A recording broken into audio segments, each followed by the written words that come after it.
Christmas Eve dinner at my parents' house in suburban Denver felt like every other holiday gathering for the past 3 years. The familiar weight of disappointment hung in the air thicker than the scent of Mom's glazed ham. I knelt beside the artificial Fraser fir, carefully positioning a hand-painted ornament, while trying to ignore the hushed conversation drifting from the kitchen. Mom's voice carried that particular tone she reserved for discussing family embarrassments with Aunt Carol. "Between jobs again?" She sighed, and I could practically hear her shaking her head. Dad's deeper voice joined the chorus of concern as he nodded gravely, adding that I can't keep steady work. The ornament trembled slightly in my hands as I pretended not to hear their words cutting through the holiday warmth. Suddenly, the soft Christmas music was interrupted by an urgent news bulletin. The CNN anchor's voice filled the living room with breaking news that made my blood turn to ice. Mystery tech founder behind revolutionary encryption software revealed as local Colorado man. The reporter's voice continued as my world began crashing down around me. The elusive founder of CipherVault Technologies, known only as Daniel Cross, has been identified as a 28-year-old resident of Denver. My hands froze on the ornament as Jessica Martinez appeared on screen, standing directly in front of my apartment building on 14th Street. The red brick facade and distinctive green awning were unmistakable. Sources close to the investigation reveal that the mysterious entrepreneur behind the $40 million encryption company actually lives in Unit 212 of this modest apartment complex. Jessica continued, her breath visible in the cold Colorado air. That was my unit, my sanctuary, the place where I had spent countless nights building something incredible, while my family assumed I was struggling to find basic employment. The conversation in the kitchen stopped abruptly. I heard footsteps as Mom, Dad, and Aunt Carol hurried into the living room, drawn by the breaking news. Their faces reflected curiosity rather than concern, completely unaware that their family failure was about to be exposed as something entirely different. Daniel Cross emerged from nowhere 3 years ago. The reporter explained while the camera panned across the building's entrance. His company revolutionized corporate cybersecurity with breakthrough encryption technology that experts say is decades ahead of anything else on the market. 3 years ago. That was exactly when I had lost my marketing position at Meridian Pharmaceuticals, when the company downsized and eliminated my department. While my family watched me spiral into what they perceived as chronic unemployment, I had actually been teaching myself advanced programming languages in my bedroom, surviving on savings and determination. The irony was suffocating. Every family gathering had become an exercise in managing their disappointment. Dad would slip me $20 bills when Mom wasn't looking, whispering encouragement about hanging in there until the right opportunity comes along. Mom would leave care packages outside my apartment door filled with canned soup and instant ramen, convinced I was too proud to ask for grocery money. Meanwhile, CipherVault employed 37 people across 12 states, all working remotely under the leadership of someone they knew only through encrypted video calls and secure messaging systems. Our client list included Fortune 500 companies, government contractors, and international banking institutions.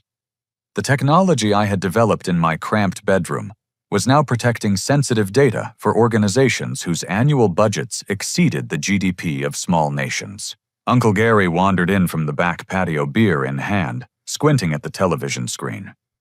"Poor kid's probably getting evicted tomorrow," he chuckled, gesturing toward the news coverage. "Reporters camping outside your building is never good for keeping a low profile." If only he knew. I owned my unit, outright purchased 18 months ago, when CipherVault's first major contract with Continental Banking Group had cleared. The mortgage papers listed Logan Matthews as the buyer, but the funds had come from Daniel Cross's carefully managed accounts. My parents' basement, where we were now gathered, contained more sophisticated technology than most university computer science departments. Hidden behind false panels that looked like storage for Christmas decorations, quantum encryption servers hummed quietly, processing millions of secure transactions every hour. The old boxes that Dad occasionally complained about taking up space actually housed equipment worth more than their house. Mom settled onto the couch, studying the news footage with growing interest. "That building does look familiar," she murmured, tilting her head thoughtfully. "Logan, doesn't that look like your neighborhood?" My throat tightened as I desperately searched for a distraction. "Anyone ready for dessert? I think I smell your famous apple pie finishing up in the oven." But Aunt Carol was already pulling out her reading glasses, examining the screen more carefully. "Patricia, I think that's the same building where we picked Logan up for Thanksgiving last month." The words hung in the air like smoke from a snuffed candle. Before I could formulate a response, Cousin Derek burst through the front door, stamping snow off his boots and unwrapping a thick scarf from around his neck. He had driven down from Phoenix specifically for this Christmas gathering, his first visit to Colorado in over 2 years. "Sorry I'm late, everyone," Derek called out, pulling off his jacket and hanging it in the front closet. Traffic was absolutely brutal coming up from the airport, and then I had to circle around downtown for 20 minutes because some news crew was blocking the street near that apartment building on 14th. The room went silent, except for the television, where Jessica Martinez was now interviewing a cybersecurity expert about the implications of revealing Daniel Cross's identity. Derek stopped mid-stride as he noticed everyone staring at the screen. His eyes moved from the news footage to the faces around him, confusion growing. "Wait a minute," he said slowly, recognition dawning across his features. "That's Logan's building. That's definitely where he lives." Mom's wine glass slipped from her fingers, shattering against the hardwood floor in a cascade of red liquid and crystal fragments. "What did you just say?" "That building," Derek repeated, pointing at the television while pulling out his smartphone. "I dropped Logan off right there last Thanksgiving. Unit 212, second floor corner apartment with the balcony facing west." He scrolled through his photo gallery, finding pictures from his previous visit. "See, same brick pattern, same entrance, same green awning." Dad's face had gone completely pale. "Logan," he said quietly, his voice carrying a weight I had never heard before. "Is this true? Do you live in that building?" The family stared at me with expressions ranging from confusion to dawning horror. Aunt Carol pressed her hand against her chest as if struggling to breathe. "Oh my goodness, Logan, are you in some kind of trouble? Are you involved with this Daniel Cross person?" Grandfather William, who had been dozing in his recliner, suddenly became alert and agitated. At 82 years old, he had lived through enough decades to understand that when reporters start camping outside buildings, innocent people often get caught in dangerous crossfire. "Logan, you need to call the police," he declared firmly. "Reporters and criminals, they're all the same. They'll drag you into something that's not your fault." "Grandpa, please calm down," I started, but my voice cracked under the pressure of maintaining a lie that was rapidly becoming impossible. Derek was now comparing his photographs directly to the live news footage, zooming in on architectural details. "This is definitely the same place," he announced with absolute certainty. "Same building number, same lobby entrance, same everything." Mom began crying, tears streaming down her cheeks as she processed the implications. "Logan, have you been lying to us about where you live, about what's happening in your life?" Her voice broke with each question. "Are you in danger? Are you involved in something illegal?" The weight of 3 years of deception crashed down on me. Every Sunday dinner where they had offered financial help. Every job listing they had emailed with encouraging messages. Every worried phone call from Mom asking if I was eating enough. All of it based on a carefully constructed fiction designed to protect them from a truth I thought they couldn't handle. Dad stood up slowly, his face flushed with anger and hurt. "Do you have any idea how many nights your mother has stayed awake worrying about you? How many times I've wanted to call in favors to help you find steady work?" His hands trembled as he spoke. "We've been sending you care packages because we thought you couldn't afford groceries. My sister Amanda, home from her nursing program at University of Colorado, looked between me and the television with growing understanding. "Logan, just tell us the truth," she said gently. "Whatever's happening, we can figure it out together." Uncle Gary had stopped making jokes, his expression serious for the first time all evening. "Kid, if you're mixed up with this Daniel Cross character, you need to be very careful. $40 million attracts all kinds of dangerous attention." The irony was unbearable. They were trying to protect me from myself. My phone started buzzing incessantly. Unknown numbers were calling every few seconds, followed immediately by text messages from reporters who had somehow obtained my personal contact information. The notifications were coming so fast that the screen barely had time to dim between alerts. "I need some air," I mumbled, standing up and heading toward the kitchen. But Derek was already calling out behind me, his voice carrying clearly through the house. "Logan, just admit it. You live in that building, don't you?" The doorbell rang with sharp, insistent chimes that cut through our heated family argument like a blade. Dad moved towards the front door, his face still flushed with anger and confusion, while I felt my stomach drop into my shoes. Through the frosted glass panels, I could see bright lights and the shadows of multiple people gathered on the front porch. Dad opened the door to reveal a full news crew from Channel 7. Harsh camera lights flooded our entryway as Sarah Chen, an investigative journalist I recognized from Denver's evening news, stepped forward with a confident smile. Behind her, a cameraman was already recording, and a sound technician held a boom microphone extended toward our family. "Good evening, I'm Sarah Chen from Channel 7 News," she announced, holding a tablet computer that glowed with official-looking documents. "I'm looking for Logan Matthews, who is also known professionally as Daniel Cross, founder and Chief Executive Officer of CipherVault Technologies."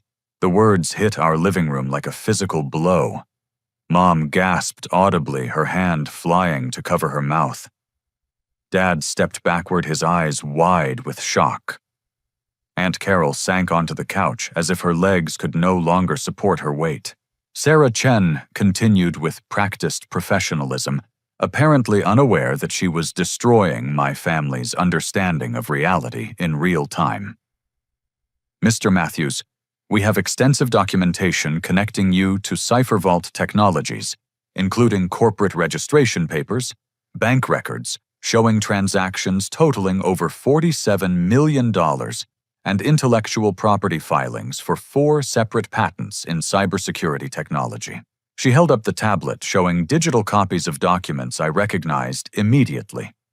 My signature on patent applications, financial statements from CipherVault's accounts, corporate registration forms listing Logan Matthews as the sole proprietor of Daniel Cross Enterprises, the parent company that held controlling interest in CipherVault Technologies. These records indicate that you have been operating one of the most successful technology startups in Colorado while maintaining complete anonymity. Sarah continued her camera operator, capturing every moment of my family's stunned reactions. "Our investigation shows that CipherVault Technologies is currently valued at $47.3 million and employs 37 people across multiple states." Mom stood up slowly, her face completely drained of color. $47 million? She whispered, as if the number was too large to comprehend. The tablet screen showed bank statements that made my family's financial struggles look insignificant. Monthly revenue figures that exceeded Dad's annual salary. Investment accounts that could have solved every money worry my family had experienced in the past decade. Patricia began sobbing as the full scope of my deception became clear. "I've been sending you care packages," she choked out between tears. "Ramen noodles and canned soup because I thought you couldn't afford real food." Dad's expression shifted from confusion to deep hurt as he processed the implications. "All those times you borrowed money for rent," he said quietly, his voice thick with emotion. "All those conversations about helping you find steady work. You let us worry about you for 3 years while you were running a multi-million-dollar company." Amanda stared at me with a mixture of admiration and betrayal. "Logan, why would you keep this secret? Why would you let Mom and Dad think you were struggling? Uncle Gary's demeanor had completely transformed. Where moments before he had been making jokes about my employment situation, now he was calculating something entirely different. "Logan, you could solve my business problems with pocket change," he said, his tone becoming distinctly more respectful. "Why didn't you ever mention that you might be able to help?" Cousin Derek was frantically searching the internet on his smartphone, pulling up articles about CipherVault technologies and reading aloud.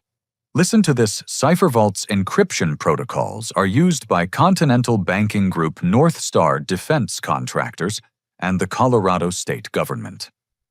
The founder, Daniel Cross, has been described as a visionary who revolutionized corporate cybersecurity."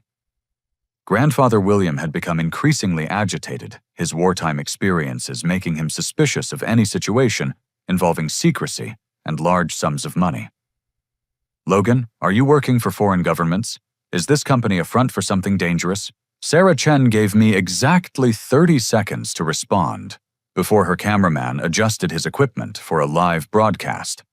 "Mr. Matthews, we're going live in half a minute.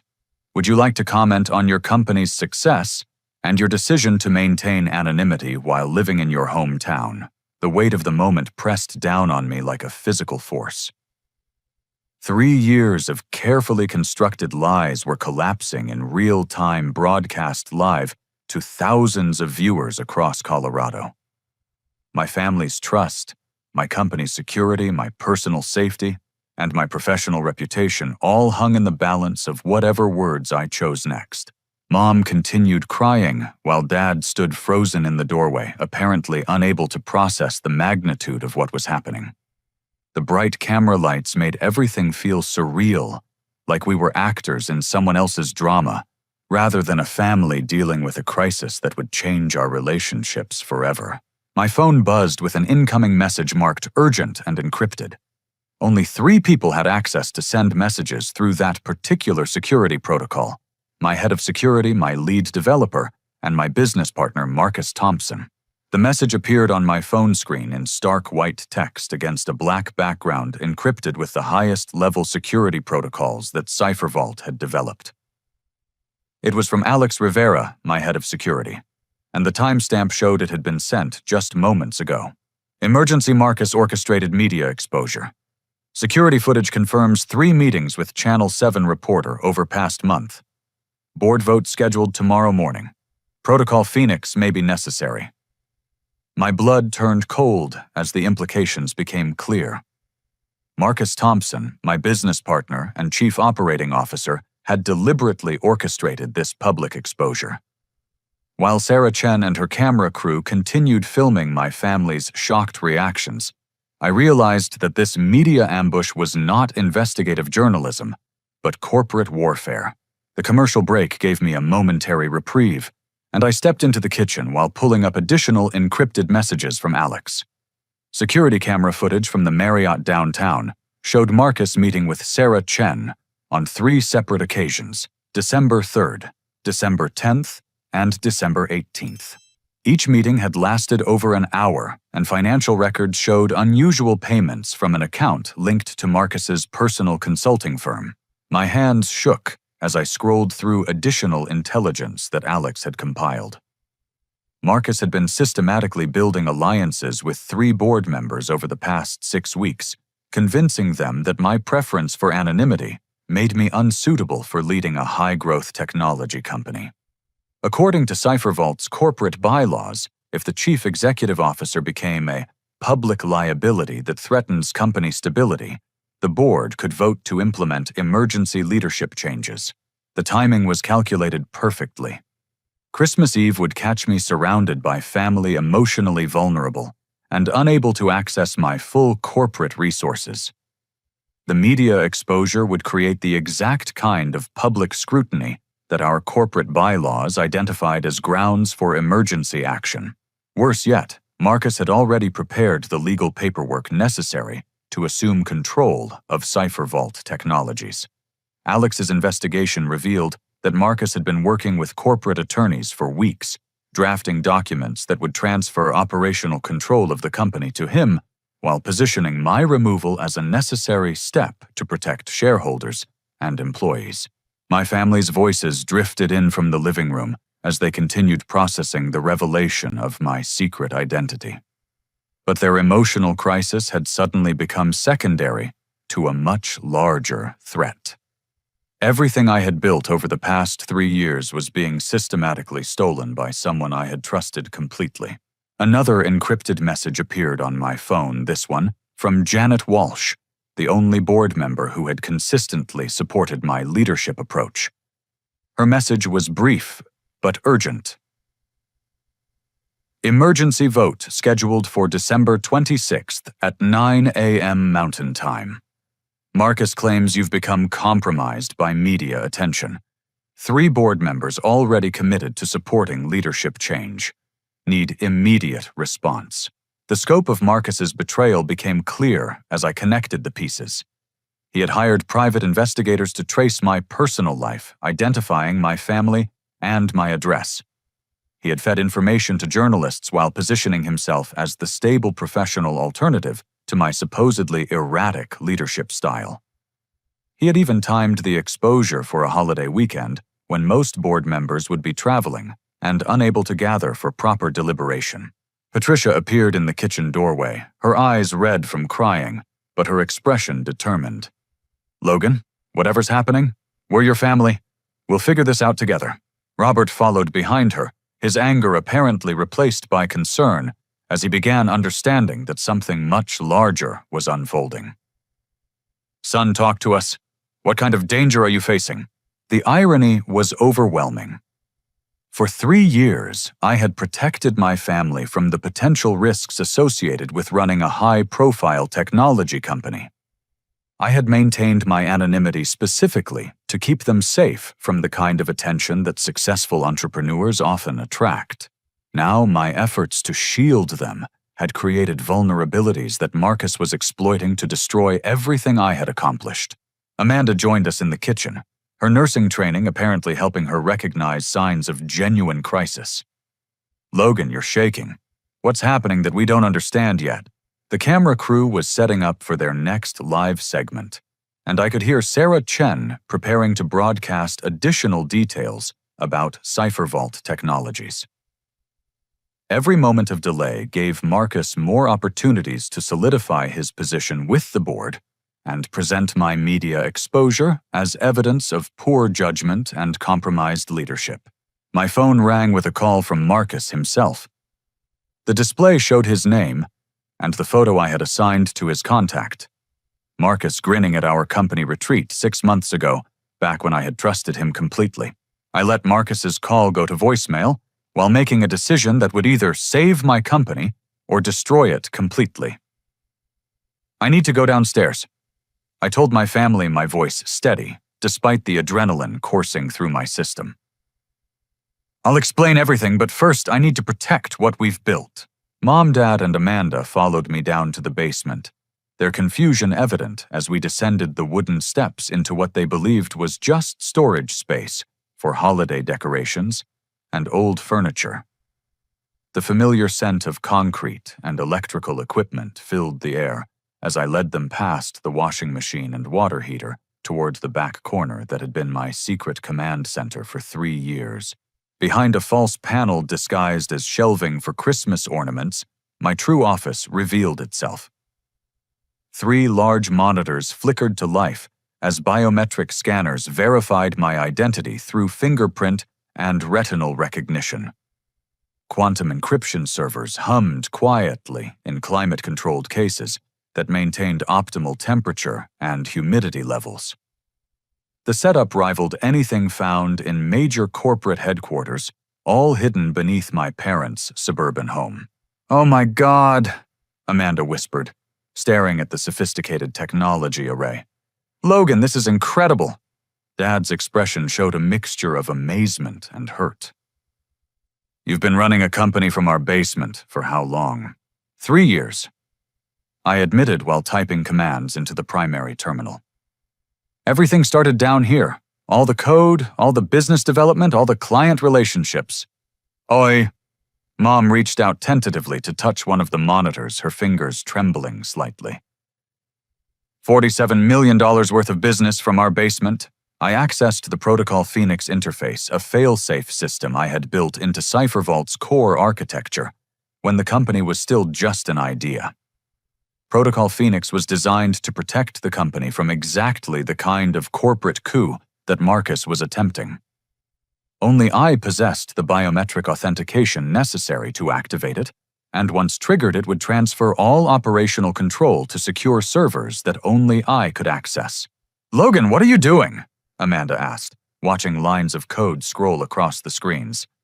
"Protecting our employees," I said, initiating the security protocol. "Marcus is trying to steal the company. If he succeeds, he'll move operations to Silicon Valley and fire everyone who works remotely. 37 people will lose their jobs right after Christmas." The system requested final confirmation for Protocol Phoenix activation. This was the nuclear option designed to completely freeze all company operations except for essential client services. It would lock Marcus out of every system while providing ironclad evidence of his attempts to manipulate board members and orchestrate unauthorized media exposure. As I entered the final authentication codes, automated auditing systems began analyzing financial records for irregularities. Within seconds, red alerts appeared across multiple screens. The system had detected 14 instances of suspicious financial activity connected to Marcus's departmental accounts over the past 6 months. "What's that?" Dad asked, pointing to the financial alerts scrolling across the left monitor. "Marcus has been embezzling money," I said, reading the audit results in real time.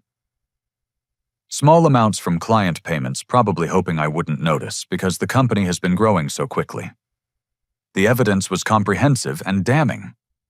Marcus had been skimming funds from client contracts, redirecting portions of payments to accounts controlled by his consulting firm. The total amount exceeded $800,000 spread across dozens of transactions designed to avoid triggering automated fraud detection systems. My phone rang with an incoming secure video call from Janet Walsh. I accepted the connection, and her face appeared on the center monitor. She was calling from her family's cabin in Aspen with snow-covered mountains visible through the window behind her. "Logan, I've been trying to reach you," Janet said urgently. "Marcus called an emergency board meeting for tomorrow morning claiming you've been compromised by media attention and are no longer fit to lead the company." "Janet, I'm transmitting financial audit data to your secure terminal right now," I replied, uploading the embezzlement evidence through encrypted channels. Marcus has been stealing from client accounts for months. Additional board members began joining the video conference as I sent them emergency access codes.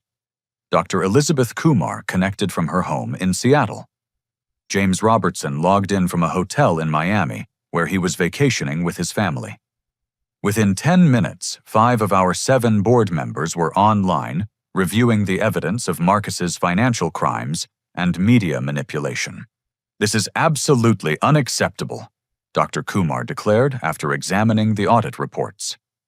"Marcus not only orchestrated unauthorized media exposure, but has been systematically stealing from the company." James Robertson's background showed a hotel room where he had apparently set up a makeshift office on the bed. "Logan, the board owes you an apology. We should never have considered an emergency vote based solely on Marcus's recommendations." Patricia, Robert, and Amanda watched in stunned silence as I commanded the respect and attention of accomplished business executives from around the country. The basement command center had transformed from a secret shame into evidence of my genuine achievements and leadership capabilities. My phone buzzed with frantic text messages from Marcus as he realized he had been locked out of all CipherVault systems.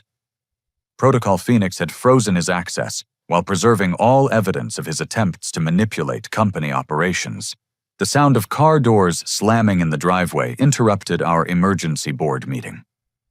Through the basement windows, I could see the distinctive black SUVs and unmarked sedans that typically indicated federal law enforcement presence. My phone immediately rang with a call from Alex Rivera, my head of security. "Logan, FBI agents are approaching your parents' house," Alex reported. "They have a warrant for Marcus Thompson's arrest. His embezzlement triggered federal wire fraud statutes because client payments crossed state lines. Within minutes, there was authoritative knocking at the front door upstairs. Dad looked at me questioningly, and I nodded for him to answer. We could hear official voices identifying themselves as FBI agents, Thomas Bradley and Maria Santos, requesting to speak with Logan Matthews regarding an ongoing investigation into Cipher Vault technologies. "Should we be worried?" Mom asked, her voice tight with anxiety.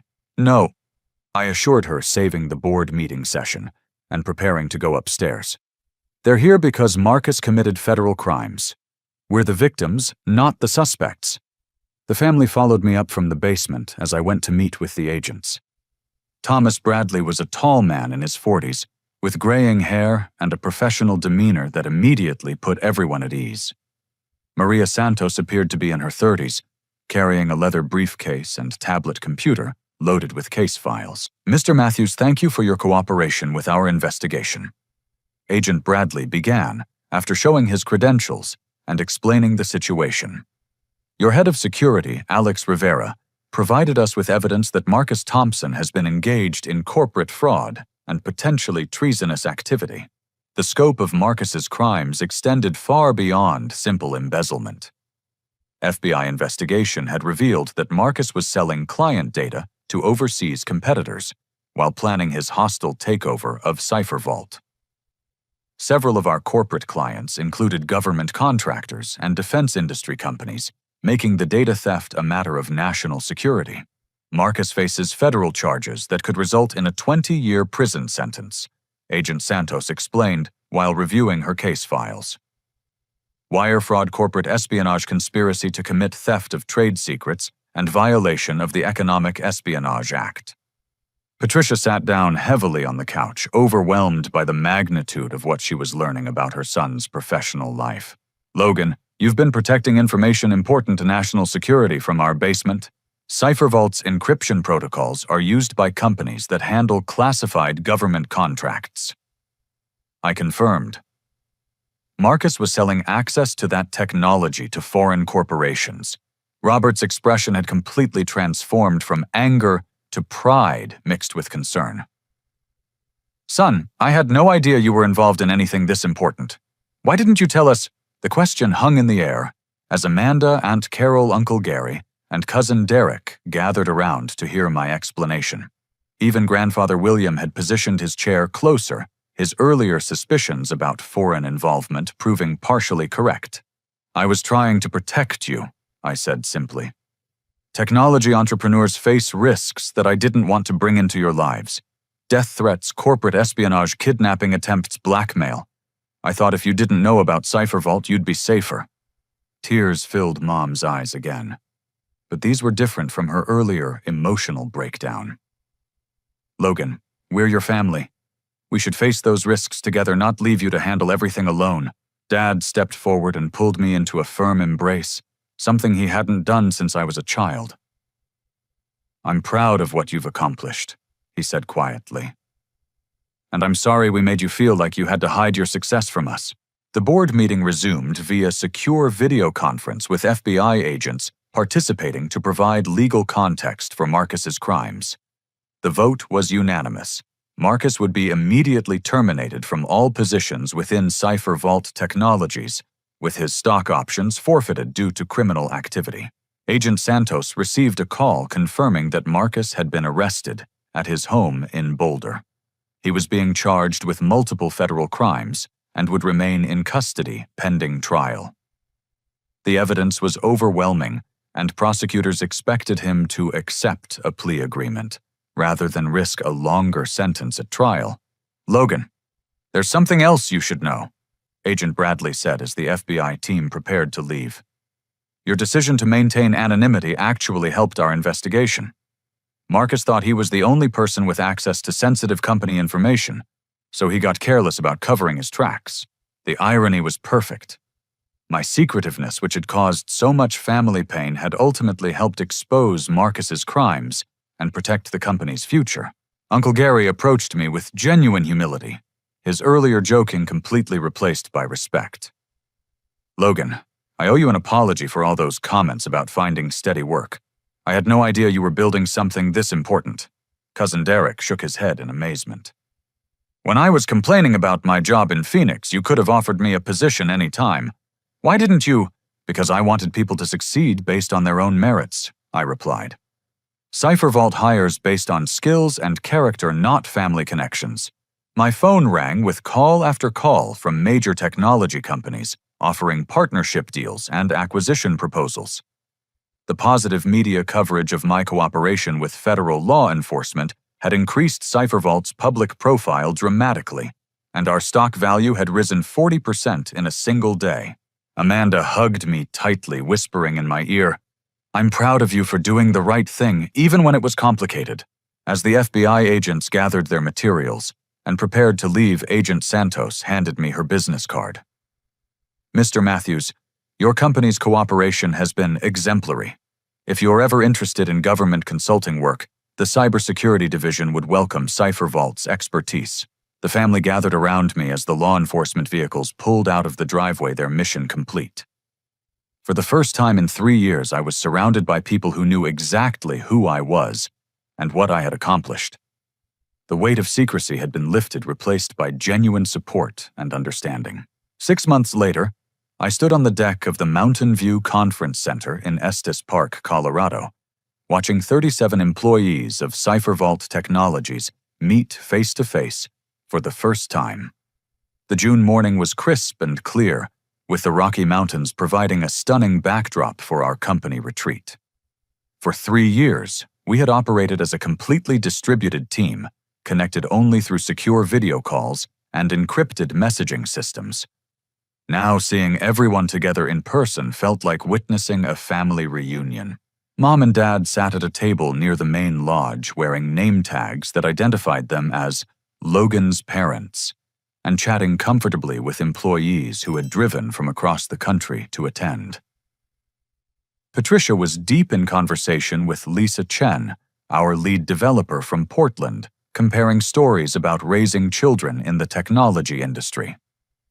Robert had found common ground with Jake Morrison, our security specialist from Atlanta, discussing the similarities between manufacturing quality control and cybersecurity protocols. The transformation in our family relationships had been remarkable.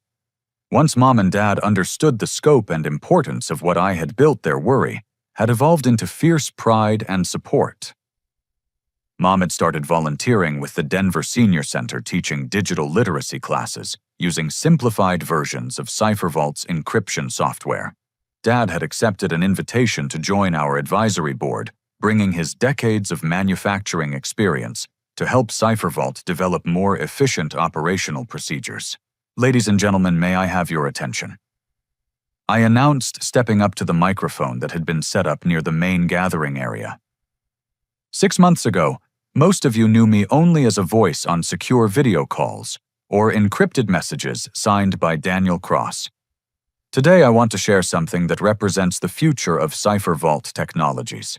The crowd quieted as I opened a leather portfolio containing legal documents that had been months in preparation. Effective immediately, CipherVault Technologies is restructuring as an employee-owned cooperative. Every person who works for this company will become a partial owner with profit-sharing distributions based on tenure and contribution to our collective success. The announcement triggered enthusiastic applause and cheering from employees who had never expected to become business owners. Sarah Kim, our client relations specialist from Phoenix, wiped away tears of joy. Marcus had planned to eliminate remote positions and relocate everyone to Silicon Valley, but instead CipherVault was empowering its distributed workforce with genuine ownership stakes. Additionally, I continued, we're establishing the William Matthews Memorial Scholarship Fund, named in honor of my grandfather, to provide technology education opportunities for military families transitioning to civilian careers.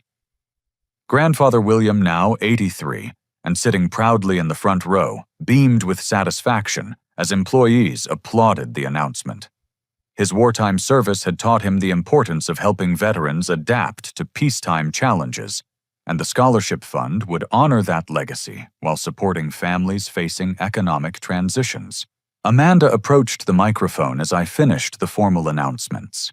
She had graduated from her nursing program with honors and accepted my offer to establish a community health clinic in an underserved neighborhood of Denver. CipherVault's charitable foundation would fund the clinic's operations, providing free health care to families who couldn't afford traditional medical services.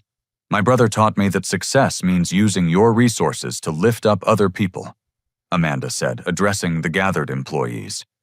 The Matthews Health Center will serve anyone who needs care, regardless of their ability to pay. That's the kind of leadership Logan has always demonstrated, even when our family didn't understand what he was accomplishing.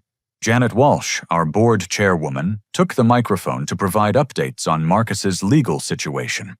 He had ultimately accepted a plea agreement requiring him to serve 18 months in federal prison and pay $3.2 million in restitution to CipherVault and affected clients. The funds would be distributed among employees as bonuses and invested in expanding our cybersecurity research capabilities. Marcus's betrayal taught us important lessons about trust and verification, Janet explained to the group. CipherVault now has enhanced oversight procedures and ethical guidelines that will prevent anyone from exploiting their position for personal gain. The afternoon included team-building activities, technical workshops, and informal conversations that strengthened relationships among employees who had worked together for years without meeting in person. Dr. Kumar led a session on emerging threats in cybersecurity, while James Robertson discussed expansion opportunities in international markets. As evening approached, the group gathered around a fire pit for dinner and relaxed conversation under the Colorado stars. Lisa Chen shared stories about learning programming while raising twin daughters. Jake Morrison talked about his transition from military service to cybersecurity work. Sarah Kim described her experience helping clients protect sensitive financial data from increasingly sophisticated threats. "Logan, can you tell us how this all started?" asked David Park, our newest hire, who had joined CipherVault just 2 months ago. "What made you decide to build this company?" I looked around at the faces illuminated by firelight people who had taken risks to join a company led by someone they had never met in person. "It started with failure," I said honestly. "I lost my job at a pharmaceutical company and spent months feeling like I had disappointed everyone who believed in me. But that failure forced me to discover capabilities I didn't know I possessed." The story continued as I described those early days in my parents' basement, teaching myself advanced programming concepts and gradually developing the encryption protocols that would become CipherVault's foundation. The breakthrough had come during a particularly difficult week, when I was questioning whether to give up and look for traditional employment. I realized that conventional cybersecurity approaches were fundamentally flawed, I explained. Companies were trying to build higher walls instead of developing adaptive defense systems. CipherVault's success came from thinking differently about how to protect information in an environment where threats constantly evolve. Patricia joined the circle around the fire, carrying hot chocolate for everyone, and settling into a chair next to her husband. "Logan never told us what he was working on," she said with a gentle smile.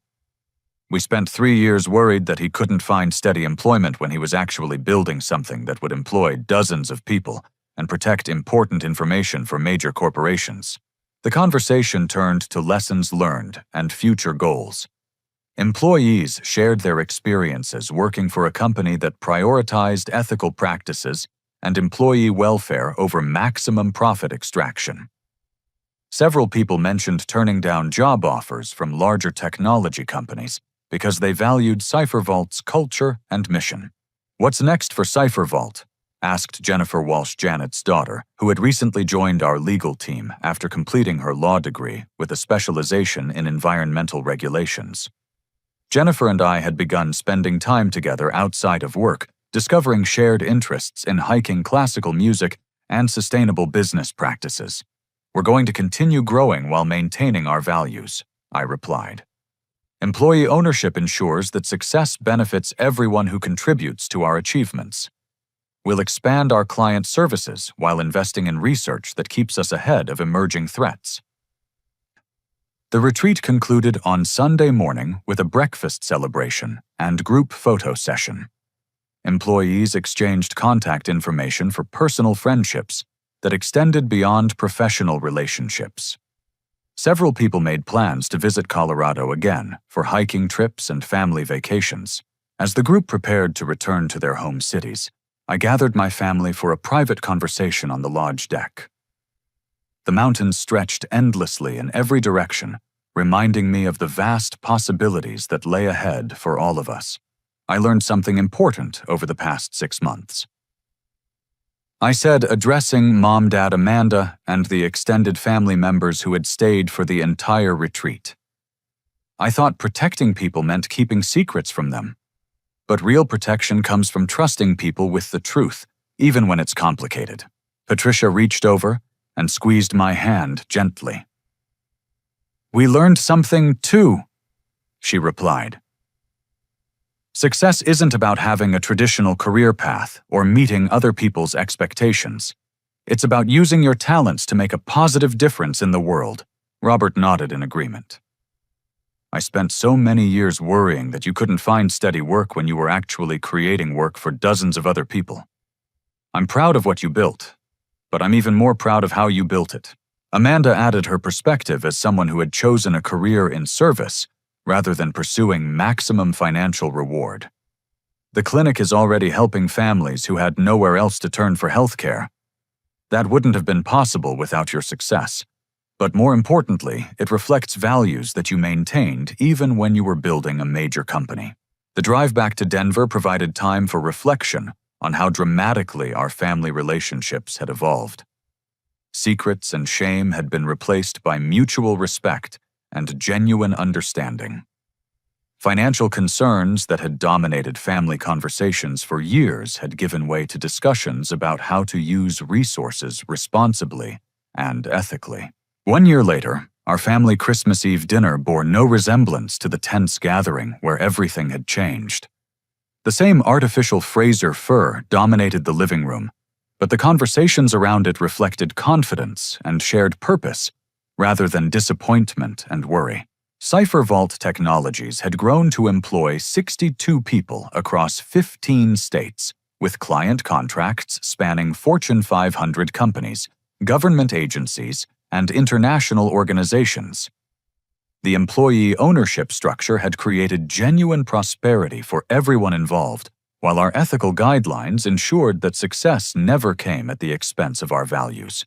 Mom's digital literacy program had expanded to serve 8 senior centers across Colorado, helping hundreds of elderly residents stay connected with family members and access online services safely. Dad's manufacturing expertise had helped Cipher Vault streamline operations and improve product quality, earning him recognition as a valuable advisory board member. Amanda's clinic had treated over 1,500 patients in its first year of operation, providing healthcare services that would otherwise have been unavailable to low-income families. The Matthews Health Center had become a model for community-based medical care funded through technology industry philanthropy. Jennifer and I had developed a relationship built on shared values and genuine compatibility, supporting each other's professional goals while enjoying personal adventures throughout Colorado's wilderness areas. Her environmental law expertise complemented Cipher Vault's growing focus on sustainable business practices and corporate responsibility. As we gathered around the Christmas tree that had witnessed my secrets revelation, I reflected on the journey that had brought us to this point. The ornament that had trembled in my hands 12 months ago now hung securely on a branch, surrounded by new decorations representing the people and experiences that had enriched our lives. "I need to say something to all of you," I announced as the family settled into chairs around the living room. The greatest encryption I ever built was around my own heart, protecting my feelings and achievements from the people who mattered most. Breaking that code saved everything I actually valued. The room was quiet, except for the soft crackling of logs in the fireplace and the gentle hum of heating systems maintaining comfortable warmth against the Colorado winter. Patricia and Robert sat together on the couch, where they had received the shocking news of my double life, now completely comfortable with who I had become and what I had accomplished. Success means nothing if you can't share it with people who matter most. I continued. I learned that protecting people sometimes means trusting them with difficult truths, even when those truths are complicated and potentially dangerous. Amanda smiled as she adjusted ornaments on the tree, her nursing career providing daily opportunities to apply the values of service and compassion that had guided our family's transformation. The best part is that we're all doing work that helps other people, she said. Success feels different when it creates opportunities for everyone instead of just accumulating wealth. Uncle Gary and Cousin Derek had driven down from Phoenix for this Christmas gathering, their relationships with me completely transformed by understanding and mutual respect. Gary's small business had grown significantly after implementing cybersecurity protocols developed by CipherVault, while Derek had accepted a position with our Phoenix office, developing client relationships throughout the Southwest. Grandfather William, approaching his 84th birthday, had become something of a celebrity among CipherVault employees, who appreciated his wartime stories and practical wisdom about leadership during crisis situations. The scholarship fund bearing his name had already provided technology education opportunities for 47 military families transitioning to civilian careers. As the evening progressed toward midnight and the official arrival of Christmas Day, I looked around at faces that reflected contentment, purpose, and genuine happiness. The fear and disappointment that had characterized previous family gatherings had been replaced by confidence in our shared future and pride in our collective achievements. The television remained on, but instead of bringing shocking news that would disrupt our lives, it provided background ambiance for conversations about upcoming travel plans, professional projects, and personal goals for the coming year. Sarah Chen occasionally appeared on screen as part of Channel 7's regular news programming, and we would smile, remembering the night she had inadvertently helped expose the truth that brought our family closer together. CipherVault's success had created opportunities that extended far beyond financial rewards. Our company had become a model for ethical business practices in the technology industry, demonstrating that employee ownership and social responsibility could coexist with competitive performance and sustained profitability. The future stretched ahead with unlimited possibilities for continued growth and positive impact. New client relationships would expand our reach while maintaining the quality standards that had built our reputation. Research investments would keep us ahead of emerging threats while developing innovations that benefited the broader cybersecurity community. Most importantly, our family had learned that love and support are strengthened rather than weakened by honest communication, even when that communication involves admitting mistakes, acknowledging fears, and sharing dreams that seem impossible until they become reality. As midnight approached and Christmas Day officially arrived, I realized that the greatest gift I could offer my audience was the lesson that had transformed my own life. Authenticity creates deeper connections than any performance or pretense ever could. Have you ever kept a secret that was meant to protect people you love, only to discover that the secret itself was creating the distance you were trying to prevent? I'd love to hear your thoughts about balancing protection with honesty in the comments below. If this story resonated with your own experiences of family dynamics and personal growth, please like this video to help others discover it. Subscribe to our channel for more stories about overcoming challenges through courage and authenticity, and share this with anyone who might benefit from understanding that our greatest strength often comes from trusting others with our truth. Thank you for joining me on this journey of discovery, and I hope your own family relationships continue growing stronger through honest communication and mutual support.